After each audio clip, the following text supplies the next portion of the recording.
So welcome back to the YouTube channel, and today another guest that I've personally requested. So today we've got the Mr. Sanka. Big bag thanks, man. Not bad, but big thanks, man. Yeah, man. Appreciate the request. No, I didn't 100%. expect it. You know what it was? Is because I saw the thing that you did with the Asian Jar. Yeah, I seen that, Yeah. and I thought, do you know what it is? Because on that one, you was kind of talking more about other people and other areas, and I thought, you know what? I want to know more about him. Okay. Because I get intrigued by certain things. So it was more about you. So there's only two things within this recording that's scripted. Other than that, because you can verify, I've not asked you no questions. No. So the first question I'll ask you, but the last one is where you get an opportunity to ask me a question. Okay, yeah, man. So just so you know, at the end, you'll get an opportunity to ask me one. Okay. So the first question, which is often can be deemed quite disrespectful. Yeah. By the way it can be said to somebody, but I'm just going to say it to you. Yeah. My first question is, who are you? Who am I? Sanka, Jermaine Richards. I'm the product of a lady called Brenda Brown and a man called Carl Richards. I grew up in a place called Meanwood. Like you say, we briefly spoke and you said you know my uncle, which I talk about on that jazz thing and my podcast. So I believe, me and mum never had this conversation, but I believe my mum moved to Meanwood because of the lifestyle my uncles lived at the time, and she had two boys.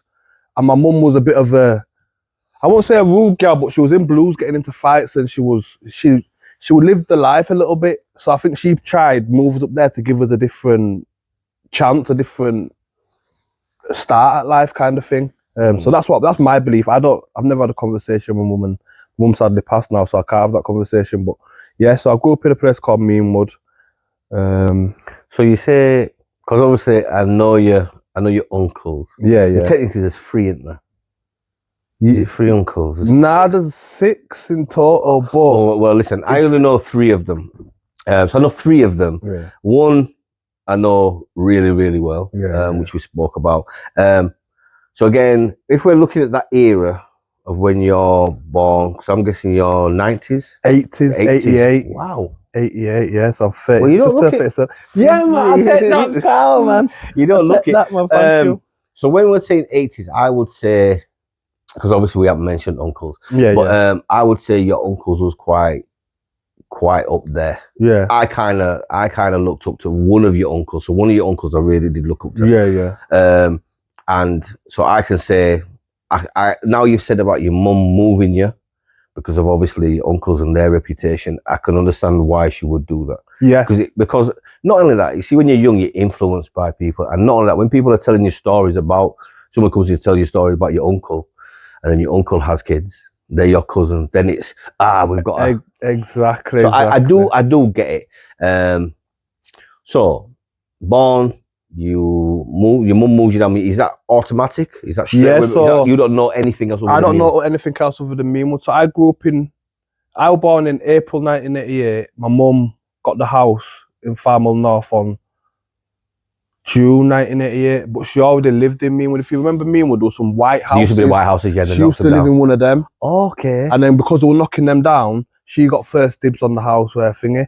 And there's a funny story, she could have got a big, massive house on the corner. Okay. But because of who her brothers were, she was like, I don't want people to know what there. So I've got a house in the middle of all the houses. Which, if they, you know what I mean? Like, what? Yeah, you know what? It's one of them is if you're about that life, then it matters. Yeah, course. If you're not about that life, then it don't matter. It's like living in a cul-de-sac, being on the end house so you can see people driving in and out. And that is... Really and truly, what does it matter if you're not? If you're not living like that, but... Obviously. Okay, so Meanwood. So I'm guessing you didn't go schools in Chapeltown then? I did briefly, you know. I went Holy Rosary for a bit. That's Leopold's. Yeah. So I went Holy Rosary. What happened there was, so my mum used to work like a couple of jobs at this time of her life, and she's sent a message to school to go to my grandma. My grandma used to live on Mexboroughs. So she's like, just tell the kids, my brother's like 5 years older than me, so he would have been like year 5, I'm in reception year 1. So you can tell the kids to go to the nanas, don't go to Meanwood. But there was a bus that took us to Meanwood, so they've never sent us the message. We've took the bus to Meanwood. We're locked out. So we ended up walking back from Meanwood to Chapeltown. By the time we've got to my nana's, it's dark. And we've met my mum there. So mum's like, hey, what's going on here? So she's rang the school, kicked off and dragged us out and then sent us to a school at Moortown. Which I think was probably the best thing as well. That was eye-opener. It was mad, you know, because like, to go from this school in Chapeltown, which was predominantly black and it was quite rough. Like I remember a guy, I even know him now. He was about 3 or 4 years older than me. I had a boomerang. Because my dad used to be a bricklayer, so he used to go to Germany and get us like mad gifts and that. So I had a boomerang. So he said, oh, let me see your boomerang. And he just dashed my boomerang on the roof. And he was bigger than me, looked rough. I was about, like I say, reception year 1. I just took the bad up. I just thought, you know what it is, took it on chin. And then to go to this school in Moortown in like Lingfields. Yeah, no, it was a total different world. Like, you went from being a nobody to being somebody in that. So I'm guessing the only times you're travelling into Chapeltown is to see family then. Once you go Lingfields, really, you go to school, you're going on weekends, you're coming into the hood. Yeah, weekends, sometimes after school, because some of my other cousins used to go. So when I moved to the school in Moortown, I had cousins on my dad's side that went there. Okay.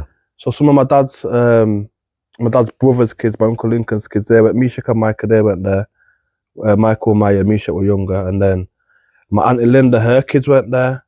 So you probably know some of them, like their kids went there, with his kids and that went there, and then his other kids went there, like Jordan and that were there as well. So we had a little team up there. To be fair, we're like our family in there when we moved by a certain time. So we'll go from primary, and we hit high. So I'm saying you're still at the ends.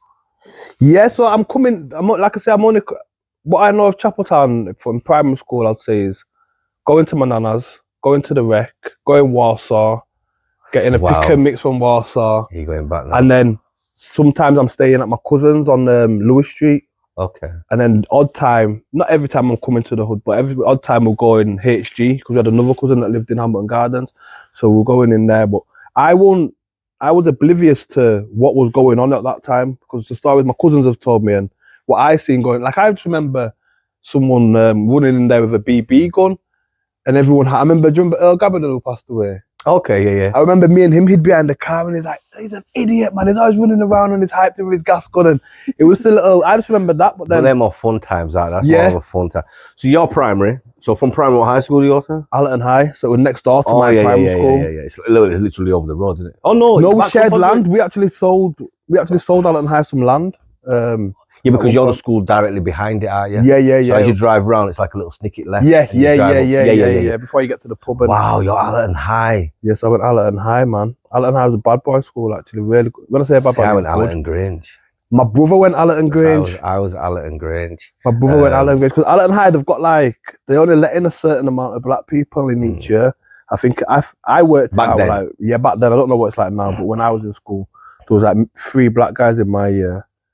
Then about 4 black girl, and then there's an average. I think there's a percentage that they worked it out. Then, so obviously the one thing that I do know, based on the previous video that you'd done, I know that there was, because your mum's no longer here, isn't she? Yeah. My mum passed away in 2006. Oh, 2000. So right. So you'd left school. Yeah, I'd left school. So went high school. Kind of sailed through high school. Not many problems. Suspension for fighting. Yeah, got all my GCSEs. Like I said, the only thing I was getting in trouble for school was silly little things. Like I did work experience at QLM in Meanwood. Okay. So my brethren got suspended from school. He lived at the back of QLM, so we filled up a bag of fireworks to give me the firework key for the cabinet. Sorry, Daniel, because I know the girl that it is. Sorry, Daniel, Natasha. Yeah, so they've given me the key for this locker, for the container. And I found out on like the Thursday before I'm going to finish, my brethren suspended from school, so they said, meet me at the back of here. We filled up a bag of fireworks. I've gone back to school thinking I'm flipping some gunman with all these fireworks. So I took this firework and I've lit the firework. People at my school are going to love this story because they always bring it up to me when they see me. So I've lit this firework, I think it was called a proton bomb or neutron bomb or something. It had 2 shots. So it had the first shot and then the second shot was like mental, like a proper big bang. So I've lit this firework. There's a big crowd showing off, throwing it down. Someone said the teacher's coming, so I've thrown it down. Ducked back up. Everyone's talking. Teacher ain't come. It's been about 4 or 5 minutes. Well, it felt like about 5 minutes. So someone's like, "Oh, teacher's not come." So I've grabbed it. I've just got this brand new shot jacket. Do you remember the shot? Yeah. Had that brand new shot coat. it was like a Parker. So I've dashed it down, I put it in my pocket now. Thought no of it. Then this girl, I remember this girl was pointing at me like, you caught smoking. I've looked, it's gone bang. But it's blown up and my coat's still intact. So I'm like, yes, I'm happy, no licks. I looked down again, my coat's just in. The second shot's come, it's just blown my coat to bits. Wow. But luckily, I had no injuries. Like I didn't have no scar. I had like a little blister on one of my hands, but I had no scars. I got suspended for school for a few days for that. And it was just silly things like that, or getting into a fight. I used to have a bit of a bad temper when I was younger. Okay. So getting into fights really, but yeah, like I remember once I had a fight in high school, actually, my first fight, to cement myself in high school. And it was against this guy, I knew him, he was a boxer. And we trained at Meanwood Working Men's Club together. So he was troubling everyone in the year. I even remember a guy a year older than me complaining, like, I'm sick of this guy, man. He's always troubling everybody. Where. So then one day we're walking on the mass corridor and I was big then, so he fat shit. So I grabbed him by his throat, pinned him against the wall. And I said, and then he stuck it on me. So I've choked him and he stuck it on me saying, 315, me and you. So I'm like, all right, fair dues. I've had a few fights at this point, so I'm like, fair dues, let's have a fight. Then all my friends, because they were all scared of me, they're like, oh, are you going to actually fight him, Jermaine? Are you not scared? Are you not scared? I said, I've got that butterflies feeling, but I get it every time I have a fight. It's not like, I'm not scared, I'm not worried.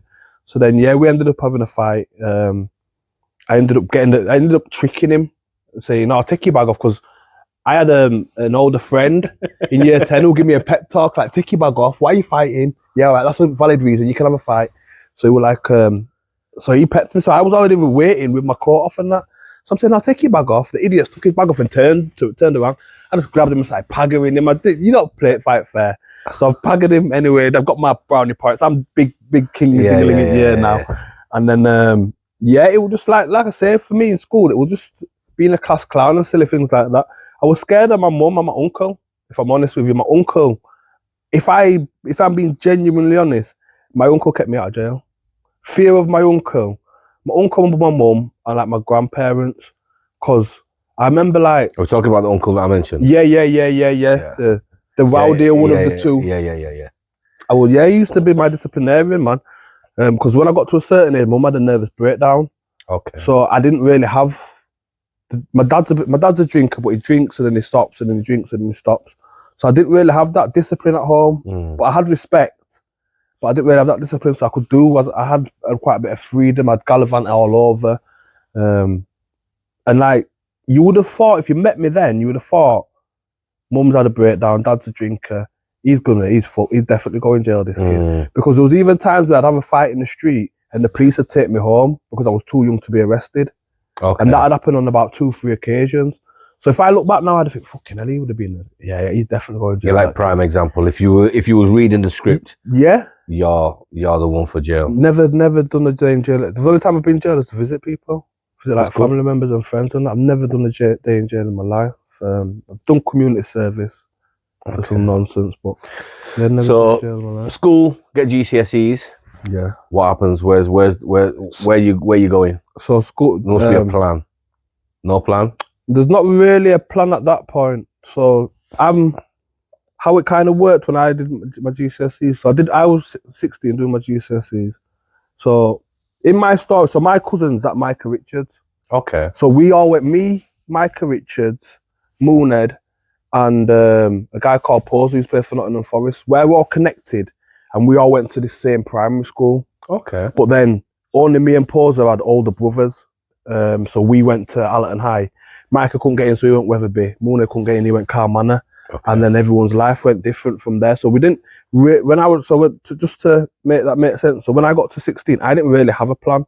At 16, I started working with my dad. And I remember I was making more money than Micah at the time, I think, because he was like, I'm only making 30 quid a day. Yeah. He's like, well, you could buy a Stony a week with 30 quid. I remember saying that to him, you could buy a Stone Island jumper a week with that £30 a day. Look at you now. Yeah, exactly. And so I didn't really have a plan. I wanted to get into the property game. That was a vision of mine at the time, and I was 16 thinking, by the time I'm 25, I'm going to be nice. I'm going to be set. Then this isn't why I haven't achieved everything I wanted to achieve. But then I got to 18. My mum passes away. This is 2006. As I mentioned on Jazz thing, mentioned on a few platforms. My mum passed away at 18. So then I feel like at 18, I was a bit lost at that point. I didn't really have a direction. Luckily, I keep going back and forward, but luckily when I was 16, I did my last GCSE. My dad was a bricklayer. So he said, I rang him, I said, I've done my last exam, Dad. He's like, oh, I'm working on Street Lane, come up. So I went up there, I started labouring for my dad. So from 16, I've always had a foot in the work. I've always been working on and off with my dad. Like I say, he does go through spells where he's drinking, and so the work stops, and then I have to go find my own work, or go do this, or go whatever. So yeah, there was never really no plan, to be honest with you. I just thought, you just expect life's going to be easy. Got to about 19, 20, met my baby, met the mother of my kids. Had a kid with her fairly soon, so I think I met her in 2005.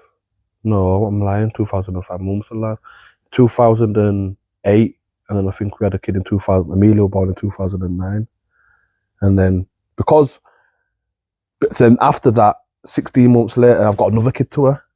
Because I didn't know if it worked, Carl. So I had to be sure. Wait a minute, sorry. Wait a minute. I mean, when you say you didn't know whether it worked, I never had no scares. Like I'd been with women before, I'd never had no scares. No one ever said to the. But you had a kid. Yeah, so that was once. I thought that could have been a lie. Let's try again. Let's see. You gotta check. So I checked again. It worked. Had a 10-year break, and then we had my son. Okay. Right, so there has to be a rebellious side.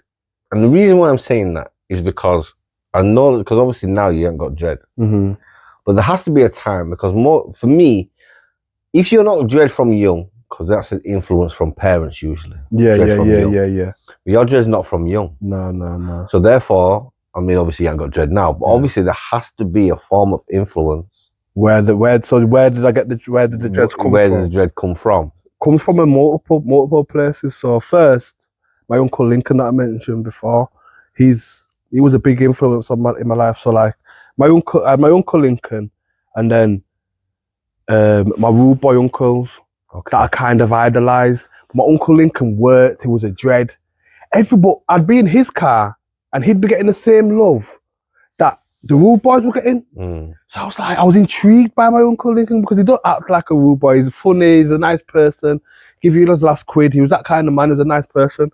So that was my initial influence. And then after my mum passed, when my mum passed, people kind of looked at me more as an adult, so they tell me more about my mum, about her past and this, that, and the good, the bad, the ugly.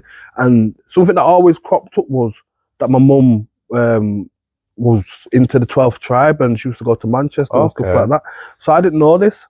I used to, like, we had a picture of Selassie in my yard, but it was there from when I was a youth. I didn't look into it. Selassie's there, innit, on his throne, big him up. So then there's a few things, and then after my mum died, I kind of wanted to take that legacy on for her. And then I started researching it, and then I found something about, I think it was the Vietnamese War, when they had the Native Americans in there. Yes. And they give them all military haircuts. So the Native Americans used to shave the back and sides and have like the hair long right down to the back. Okay. Like when you see like cowboys in India in the movies, kind of like that. So the Americans have made them get military haircuts. And these men were like elite warriors. But as soon as they get military haircuts, they're dying in alarming numbers, and they can't understand why. So they've said they've allowed like 50% of them not to get haircuts and 50% of them to get haircuts.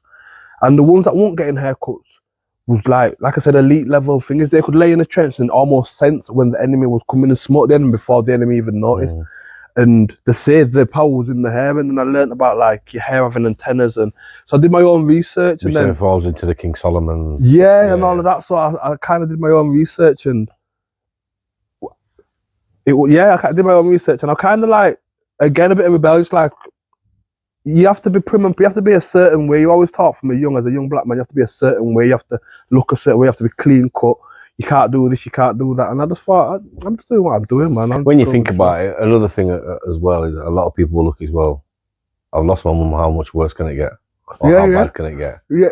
After losing my mum, because I found my mum dead. I found my mum dead. So after that, like, I kind of felt invincible to an extent. Like, not invincible, like I'm not going to come and pick a fight with you down the middle of the street and be like, oh, you divvy. Do you know what I mean? Like, but I felt like no can't really break me. But then it had a negative effect as well, whereas you'd have good things and you wouldn't cherish them because I'm living without my mum. I'm not bothered about it. You could have an argument with a girl that you love her, but you have an argument. I'm not asked. You're not trying to work because I can live without anything. I can live without my mum. I'm not bothered about living without you. Like, it is what it is.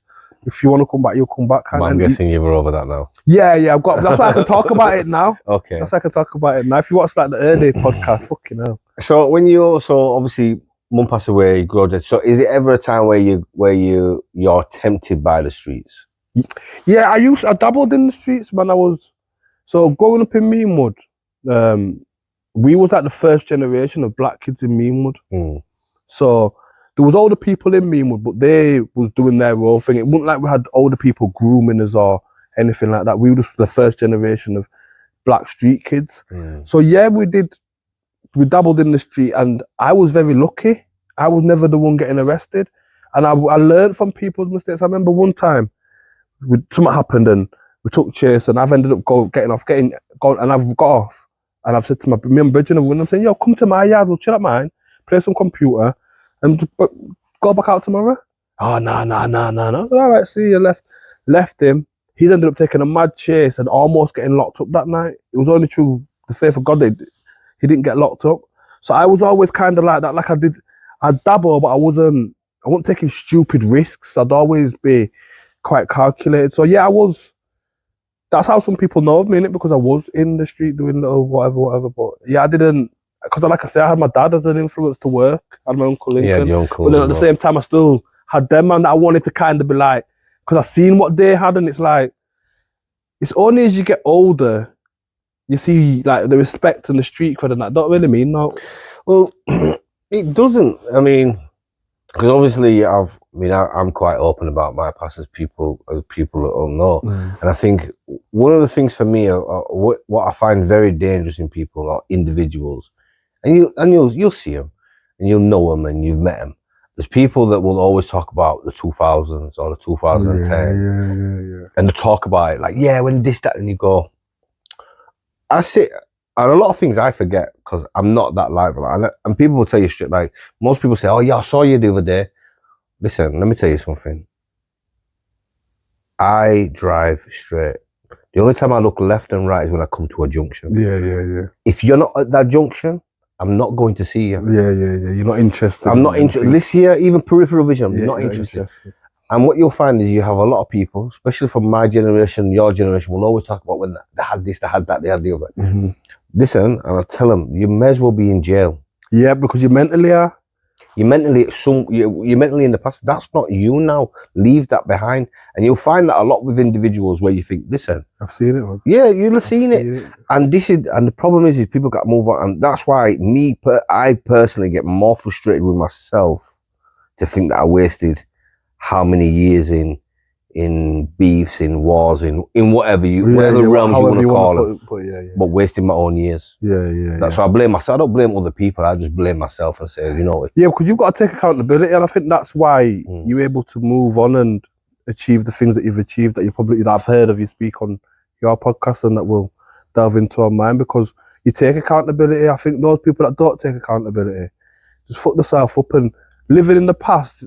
A reason I try not to live in the past, like I do engage in reminiscing sometimes with people when we talk about this day and that day, whatever. But why I try not to live in the past is I've gone upon a lot of people with memories. Yeah, memories. There's a difference between memories and living in the past. Living there. Yeah. You can visit. Yeah. But some people live there, and I've noticed a lot of people that live there suffer from mental health. Like I've got a lot of family members that have suffered from mental health, or was suffering from mental health, and then there are a lot of people that hold grudges from back in the days, or will remember when someone did something to them in primary school, and it's like, you don't forget it, but you don't have to forget it, but you can't dwell on it and live on these things. Well, it does nothing for you. It's funny you say that, because obviously, like, there's loads of things. We'll speak when we return. Yeah.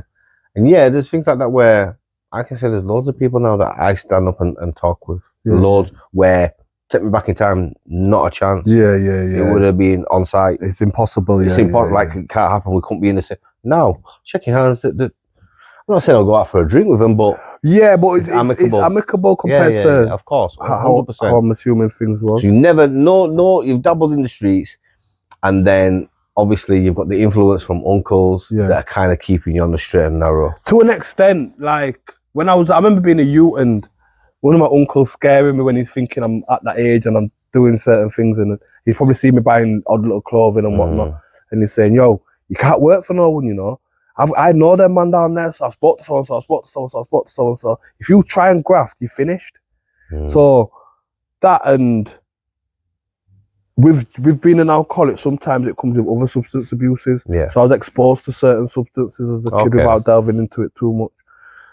But yeah, I was exposed to certain things, so I never really wanted to. I was never on that side of things. Okay. My trade was always going to be something different. So if you lot are all, let's put it in an analogy. If you lot are all wearing red, I'm gonna wear blue. Yeah. Because if you lot are all buying bikes, I'm gonna sell you lot tires. Yeah. You get what I'm saying? Or I'm gonna sell you water to put in your water bottle, something that you need, but you don't have access to. So I was kind of more of that kind of person. Where's your life now? Where are you now in life? Now, I've come to a place where I'm mentally in a good place. I take accountability for my fuck ups, and I'm just trying to embrace each moment and leave something for my kids. That's kind of my thing right now. So I think as a parent, sometimes you can be present and feel like you're doing the most for your kids. And I feel like for a long time, I was just present and I wasn't. And everyone, you're on road pushing pram and with your kids or doing school run, and people, yo, you're a good dad. But I don't feel like I was. Like if I look at how my baby mum parents my kids and how I parent, like she's very selfless. Everything is about the kids. She will literally give her last for the kids. And I can't say I'm as selfless as her, so I'm just trying to learn from her and just be the best version of myself. Bro, I'm not here to become a millionaire. I'm not here to. If I made $1 million, good. That's not my goal. Isn't to be rich. I just want to be comfortable, and my kids to be comfortable, and to have moments and enjoyable moments with me. Like I'm 37 now. My mum died when she was 43. So I've always got that in my mind. Like you never know what could happen, bro. When you got to that, your mum got to that age, she wasn't here for you no more. So I'm kind of like trying to be a bit better, more hands-on, not arguing with my kid's mum. I'm not with her anymore, so I just try and be as cool as possible. Oh, we need this. Like the other day, my daughter's got a prom soon. She's like, oh yeah, it's get her a prom dress. I'm thinking, yeah, man, look, £50. She's like, yeah, it's about 300 quid. I said, and all right, no worry, but I'm not arguing, I'm making up. Yeah, no worries. When do you need that for? All right, there. So I'm just trying to be. You still working with your dad? No, my dad's in a bad way, man. Oh, okay. But we had a great business through lockdown. Made probably some of the best money I've made in through lockdown. We had our own business, and then for me personally, if you ask me about my dad, I think he struggles with pressure. When the kettle gets too hot, I think I don't know what happens, but it just seems like he struggles. Because there's been a few times where it stopped for ages, like even 2 years. And then we were throwing a party for my mum's 60th. And then he started drinking again. And he never really recovered from that one, if you ask myself. Okay. So yeah. I know that obviously we've had a few conversations on the phone. You're always like, yeah, I'm just at work. Finishing work. And then I know you've got like, the other thing that I do know is you wanted to get into like similar work with working with kids and stuff like that. That's my passion. That's my passion. So because I can talk for England, but a few years ago, I noticed like my grandma died, and my dad's family was really close when we was kids. We used to like everyone would take it in turns to have Christmas dinner, and I remember my grandma, my auntie June, one of the best women ever, wrote a letter to my dad, and one of the points in the letter was she would like us to get back to how things was when we were having the family Christmases and stuff. And I noticed the detaching that side of the family, and then my mum's side. When my grandma died, I noticed that like that pillar went. Like the elders will say, when my uncle O'Neill passed. And then when my mum passed, they noticed changes. But you notice the change of the dynamics. And then when my granddad died, there's nowhere to go. So I started training kids at the rec, but it was going to start off as a family thing, just to bring my family back together. And I was like, it's bigger than my family though. Like, this kid's getting locked up for this kid's doing that, this kid's doing that. And like, kids are going to war with each other. But I used to always think, some of this beef could get resolved if there was a link. So like, let's say, I'm not saying every scenario, but let's say, for example, me and a man go, me, you and someone else will go somewhere. Someone G-checks someone's getting G-checked. I get G-checked, but I'm with you. So I get G-checked, but I'm with you. Oh, no, me and you were in the same venue, but we went community centre together as kids. Okay. I'm getting G-checked in this venue, and I can't do nothing about it. But you know the guy that's G-checking me. You can have a word in his ear and say, yo, bro, just allow him. I know him. And you can diffuse it. And I've seen in like evolution and our little events that we used to have as kids, things could get diffused because someone knows someone. Whereas I think one of the problems with this generation is everyone's at home playing Xbox. You've got your little small circle of school friends and family friends. And then you get a certain age, you're allowed out. And there's this big world and, oh, right, well, you rep this gang. And no one's really got no direction or no life skills from young that we would have had. We would have had from gallivanting. It's not there no more. And people often talk, and because I remember like being young, and I remember having to walk 2 miles to go knock on my friend's door for him not to be in. Yeah. And then you'd walk back, and you'd retrace your steps, but you'd walk to all the places that you do hang out. Yeah. Just to see if you walk like 5 miles just to never find him. But sometimes you might book them. Yeah. Sometimes you do. And I think the thing that you have nowadays with the younger generation is, like you say, perfectly said, is life skills that don't have even communication skills. Yeah, literally. It's mad. Like you say I've said it, kids, you know, like when I was young, you said, oh, how would you do a telephone indicator? And you go like this. A kid now will go like that. Yeah, mental. It's mad. Like the thing. So listen, what I would always say is keep pushing. Yeah. Because the lived experience model that people can bring to the table is invaluable to young people. 100%. Yeah, definitely. And I can relate to kids. Like I said, I haven't got the jail stories and all that nonsense, but I've got life experience in abundance. Like, yeah. So, but you've been around. Oh yeah, definitely, man. You've been about. Yeah, you know what definitely, I mean? Definitely. Okay, so here's one for you. If you had the opportunity to change something, change anything, would you, and what would it be? I think up until something came into my mind, but before that, the thing that I'd always say was I'd show my mum the love I showed my brethren, and more, because I feel like prior to my mum passing away, I love my brethren or spending time with my brethren more than them. There'd be times I'd be with my brethren and my mum would ring me, and my mum was a bit of a joker. She'd ring me, she'd be like, yow. And I said, Mum, what are you yowing me on a morning what are you yowing me for, man? I'm just with Stefan. Oh, what are you doing? And she just wanted to make sure I was good.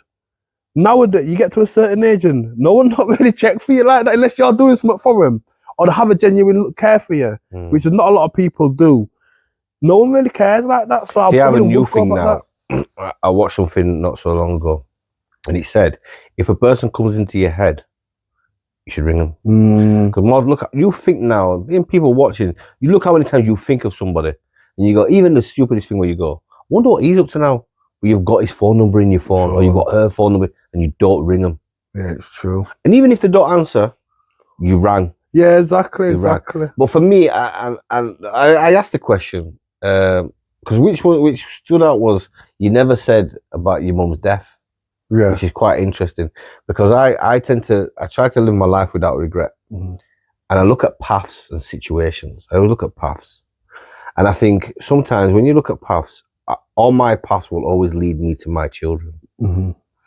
So therefore, if I change that, then that path deviates. Yeah. And if that path deviates, that means that path doesn't lead me to my children or this conversation. Okay, yeah. Do you know what I mean? And I think that's what really intrigued me with your answer, because you didn't say, or like, as an example, somebody might have thought you'd go, so my mum could see my kids.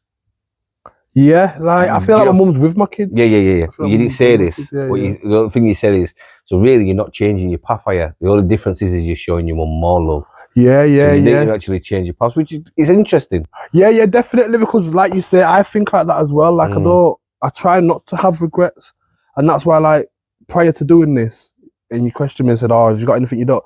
Ask me anything if you have any anything you want to think. Because because at the beginning I said to you, is there any questions? Because like I said, and I'll say what I said. I said to you, the one thing I don't want to do is make you incriminate yourself. And not only that, you've got kids. So something you might say, and then your kids' friends watch it, and blah, and then someone gets said to your kids. And also, you have a lot of ignorant idiots, people, idiots, man.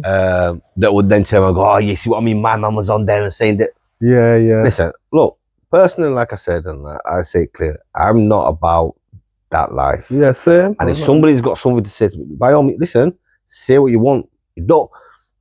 My view is this: is you, any individual, is not gonna get me mad.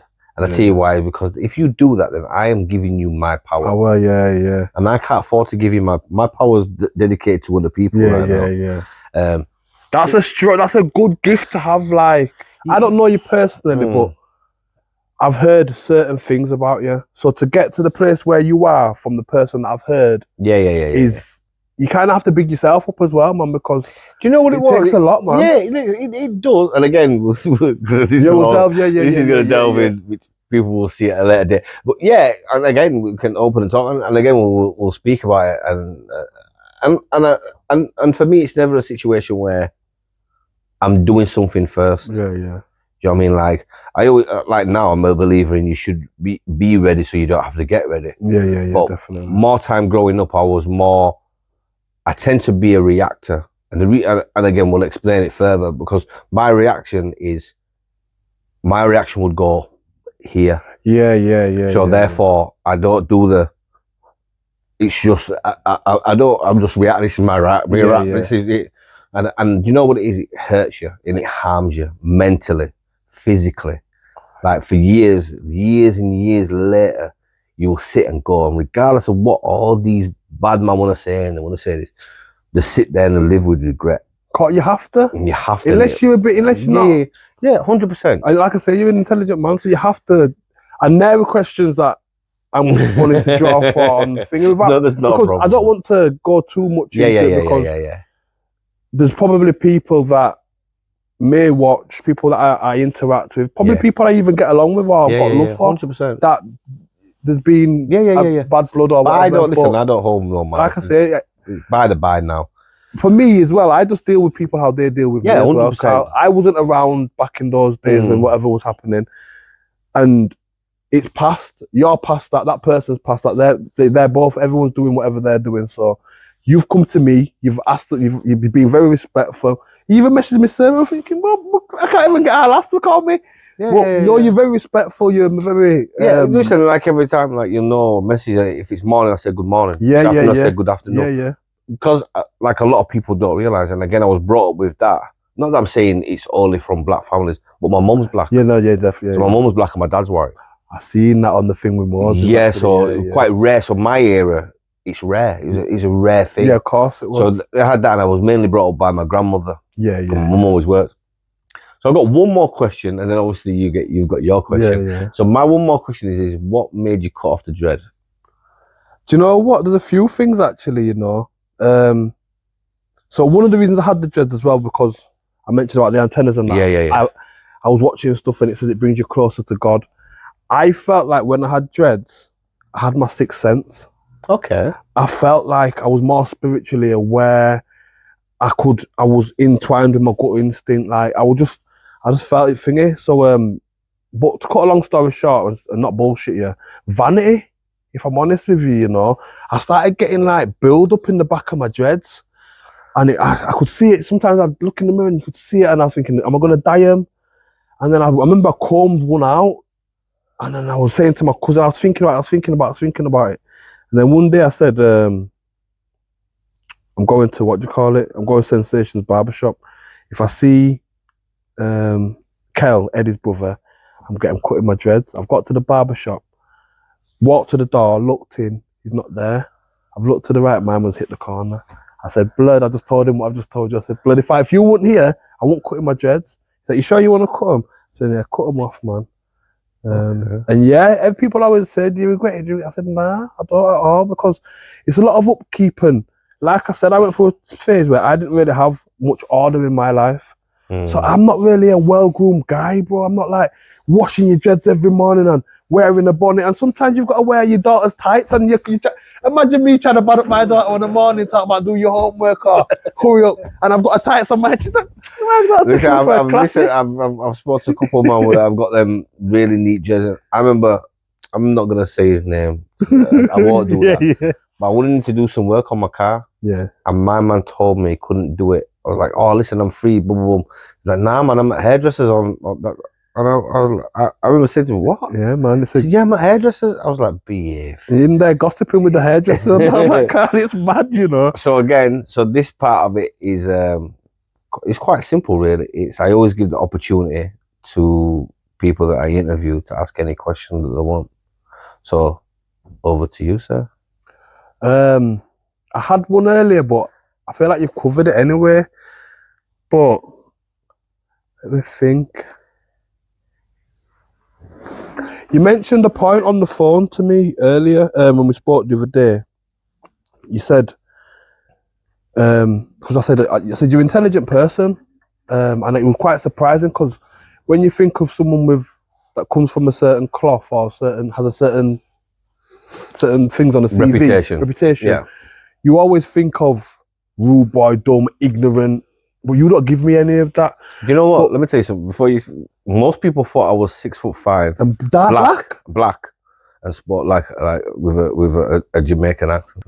That's what I would have thought. I don't even not even so much a Jamaican accent, but I would have thought you were mad tall, dark, aggy. But then as I've grown up, sorry to drift, but as I've grown up and I've met certain rude boys from certain eras, a lot of them are similar to you, where they're very nice people. Like, I know certain guys who have got big names, and they'll see me walking and I'm nobody, and they'll be, yo, baby. They'll start and they'll greet you, and I'm just like, you don't have to, Muppets don't even act like this. So you made a point that at one point in your life, you chose this life, and at one point in your life, you wasn't ready to be a parent. Yeah. I never got you to elaborate on that, and I was intrigued by that statement.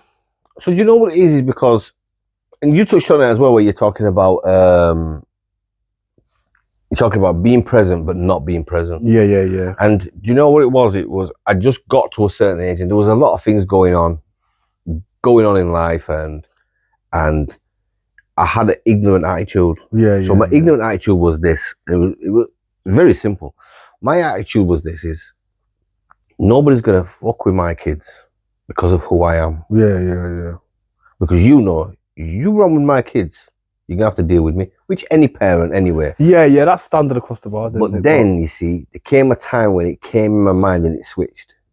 And the reason why I switched was very simple, because then if my kids hear stories, I'm now embarrassed.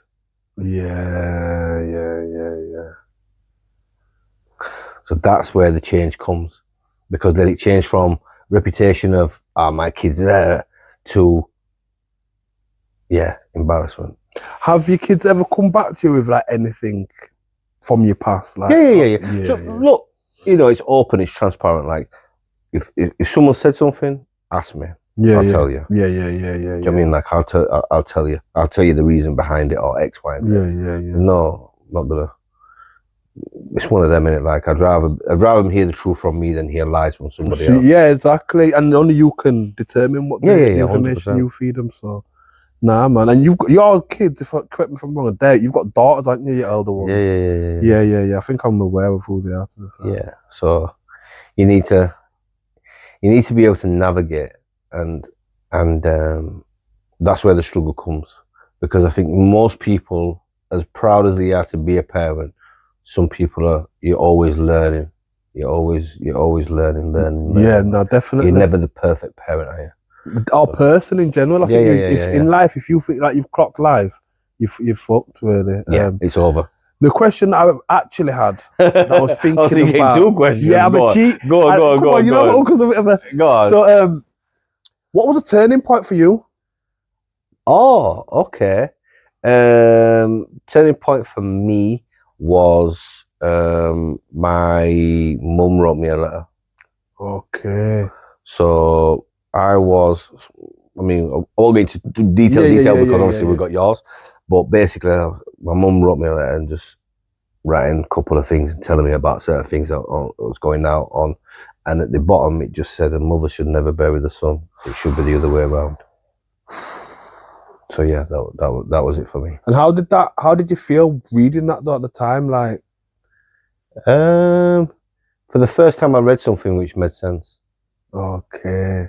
Because I think that question and that point there is powerful for kids, because when you're out and you're doing whatever you're doing, you don't ever think of the impacts of your mum or the impacts on your parents. Like, I remember seeing someone whose dad, there was a mad case, and I remember seeing the dad of the victim, and I couldn't even look at the guy, bro. I looked broken, and I know him to say hi to, and I just, so you don't know the impacts on, and then you've got the parents of the perpetrators who are going through it. They lived that jail sentence with that kid. It's a ripple effect, isn't it? It's horrible. I mean, like you drop the pebble in the water, and that's just the victim and perpetrator. But then as it goes out and spreads, that's when you're getting parents, then you get brothers and sisters, then you got cousins, you got aunties, you got uncles, then you got the community, so it's always spreading. I think a lot of people don't take the time out to actually work in reverse.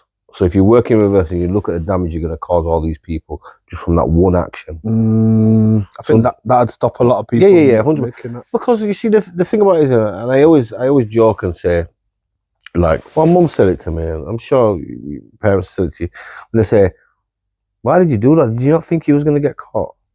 It's the risk factor. Yeah, but if I sat there and thought for 1 second I'm going to get caught for this and get 4 years, I wouldn't have done it. Yeah, Clearly, I didn't think I was going to get caught. I'm going. I don't think I'm going to get away with it. Do you know what I mean? Exactly. So it's one of them. But listen, Sanka, thank you. I mean, you did turn up late, but... Only a few minutes. I wouldn't have bad. We'll put a black man time. Like, mixed with Joe Heritage time. But listen. But thank you for coming. Thank you for having me, No problem, man. I appreciate you, man. No problem.